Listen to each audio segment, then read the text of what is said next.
Can your MBTI type be changed? This is what people ask frequently. What can I do to change my personality type? I want to be more aggressive, more outgoing. I want to be more quiet, more reflective.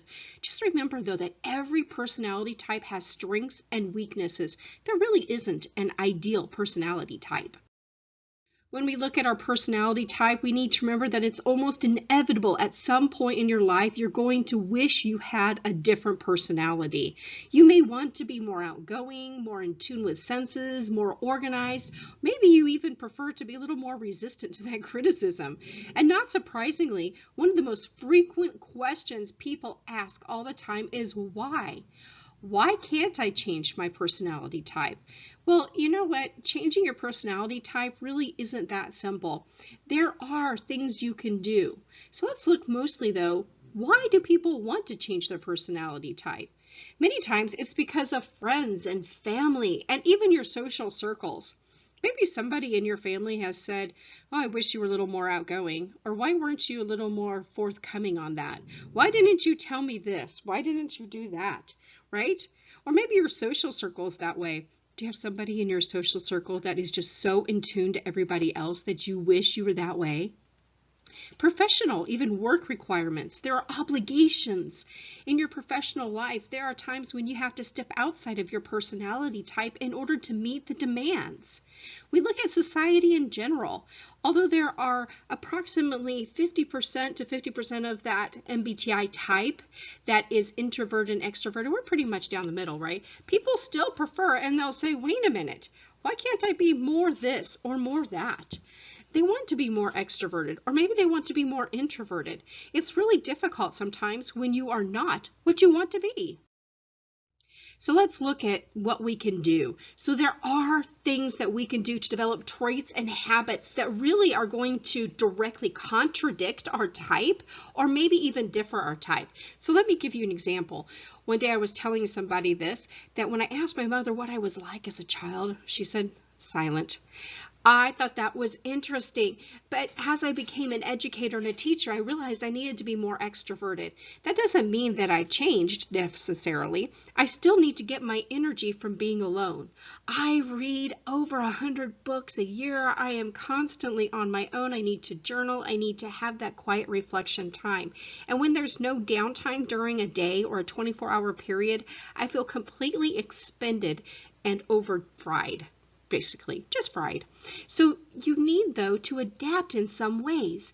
And so for in my case, I needed to become more extroverted.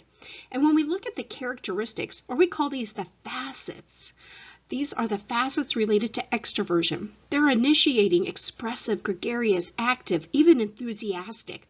Where an introvert is more receiving, contained, intimate, reflective, and quiet. But there are things that an introvert can do to be more extroverted, and there are things that an extrovert can do to be more introverted.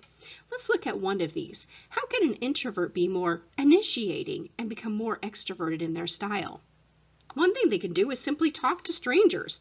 Do it when you're not at work. Set a goal of meeting new people. Find out what you have in common. Explore new ground. Learn new things. Watch an extrovert and see how they talk to strangers. Do you know somebody in your immediate circle who doesn't know a stranger?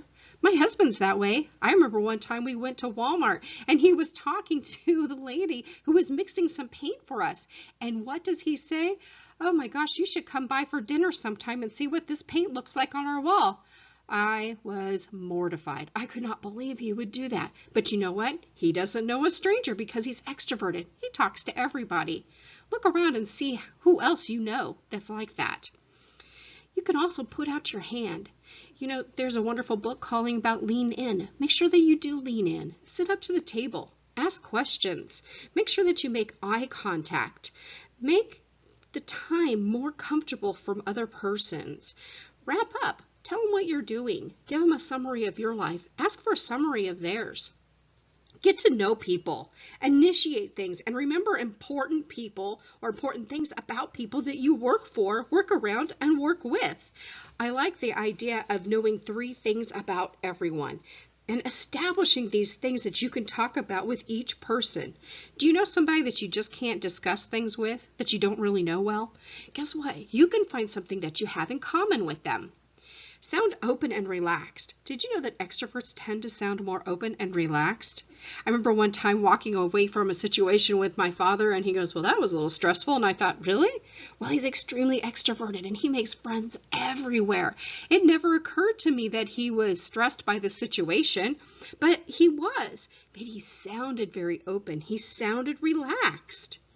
Ask questions. Ask lots of questions. If you're very introverted like me, maybe you need to sit down and just make a list of questions.